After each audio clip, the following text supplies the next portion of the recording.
Q&A time. So Fernando says, what is your opinion? I would really rather not get married. I have someone I care for that's an immigrant. She's here on a visa and helping me care for my kid. I work night shifts, so it is imperative that I have someone to watch my daughter who lives in my home. She cooks, clean, and for the most part respects me. Should I marry her to help her stay here? Now, Fernando mentions that he was romantically involved with that person. I don't know if it's still the case, but for legal purposes, we're going to say that he is. Because marrying someone for the sole purpose of citizenship is illegal. However, the short version of the advice I would have to you in that situation would be, no, don't do that. The second thing I want to say is I'm all for marriage if it's for religious reasons, of course.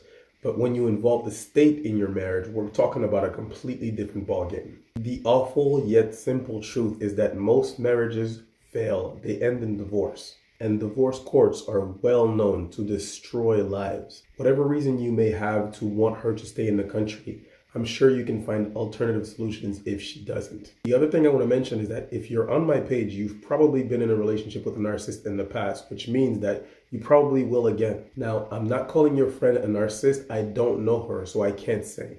However, what I will say is that the person that a narcissist shows you when they need something from you and the person that a narcissist shows you once they no longer require anything from you are two different people. To summarize, I simply do not think that it is worth putting yourself in such a vulnerable situation for so little in return. I think a very telling situation would be to look at how your friend reacts once you tell her that you're not willing to go through with it. Narcissists have a tendency of revealing who they really are once they don't get what they want. I'm just saying, it's worth looking into. Regardless, my opinion is that legal marriage is definitely not worth it, but in your situation, it's even less worth it. I hope I've answered your question. Follow me for more info. This is the War Against Narcissism, guys. Salute.